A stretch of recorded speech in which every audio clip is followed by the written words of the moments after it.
Hi, my name is Laurel Madsen, and I'm going to be talking about the many dangers of meat consumption.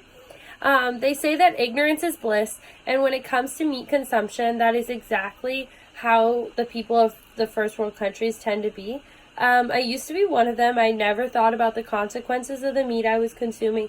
I never stopped to think about how this piece of meat got to my table, the sequence of events that had to take place beforehand, and nor did I think about the adverse effects it was having on my health or body.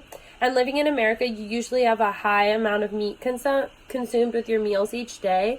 I mean, if you go to McDonald's or something, you're going to get like a burger with fries. And yeah, your fries are potatoes, but they are processed and filled with salt and lots of oil.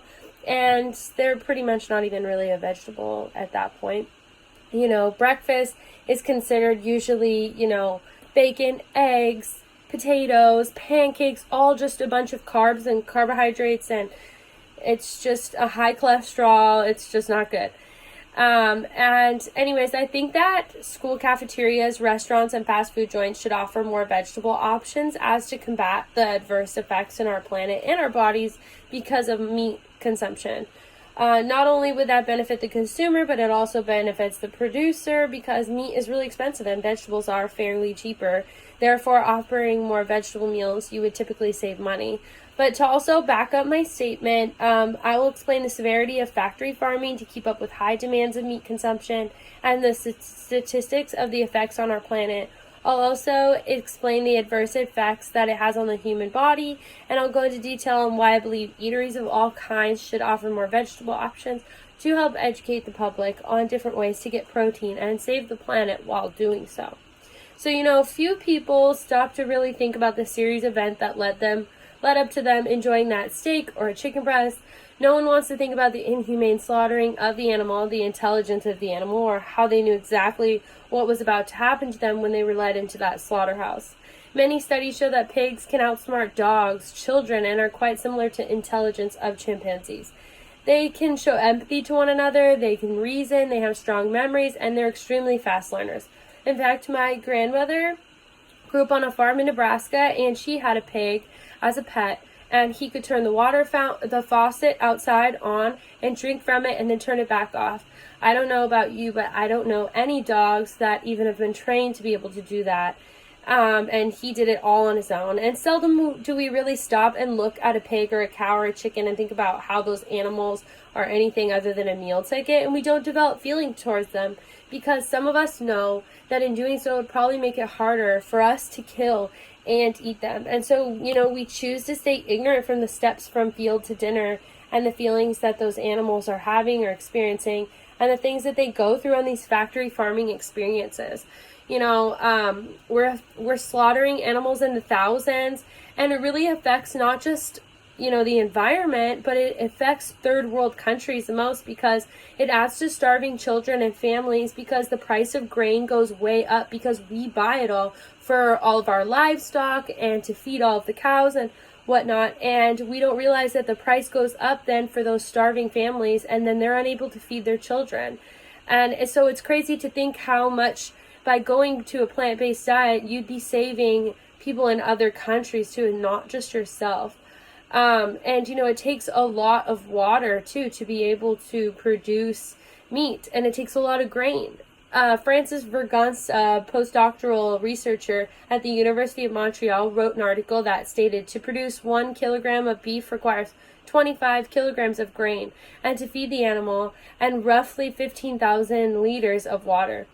And when we really take a look at the water shortages throughout the world, isn't it concerning that we would rather use all of this water to grow this, grain that eventually goes to the cows anyway? And then, those animals need a lot of water, and it takes water to create the beef as well. And it's said also that 80% of the antibiotics consumed in the USA aren't even consumed by people.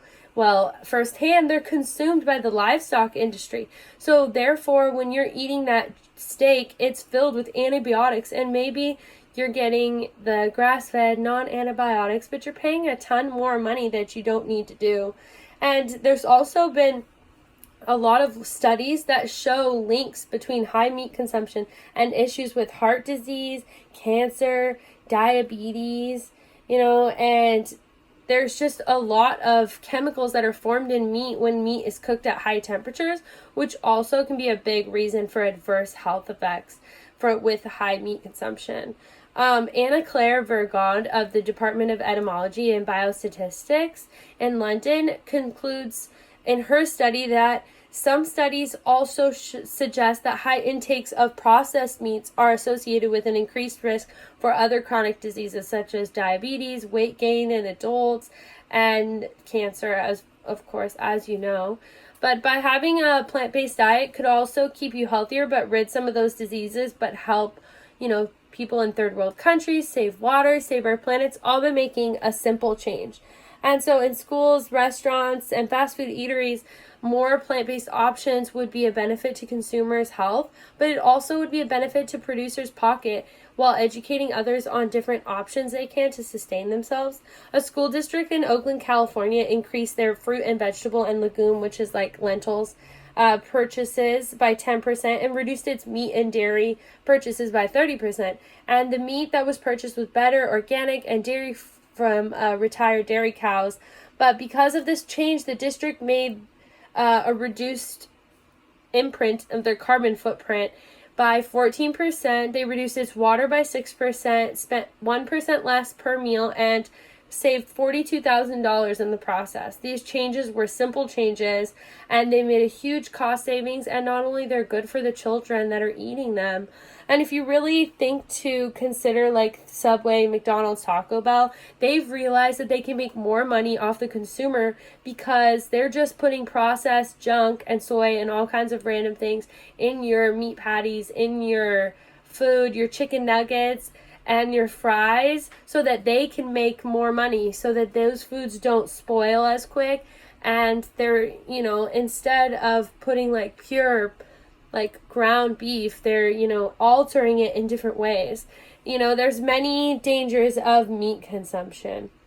People just don't want to really stop and think about this stuff before they eat them. And there are significant benefits for everyone in the scenario, but the hard part is getting people to care about the benefits.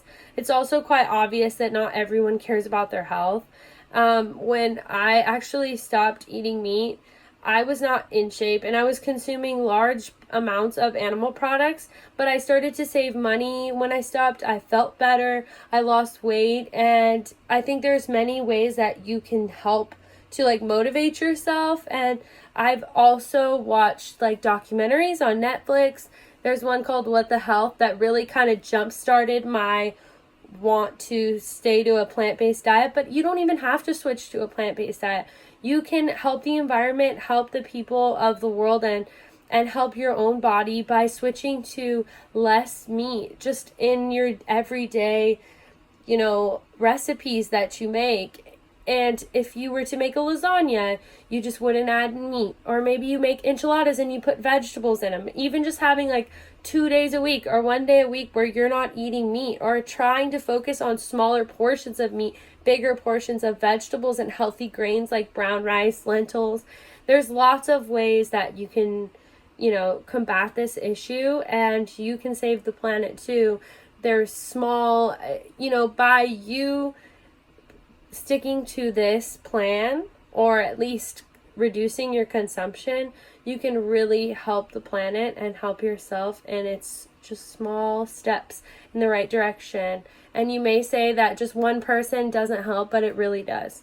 So thank you. I really appreciate it. And I hope that you all enjoyed my speech and that maybe you'll give a more plant-based diet a chance.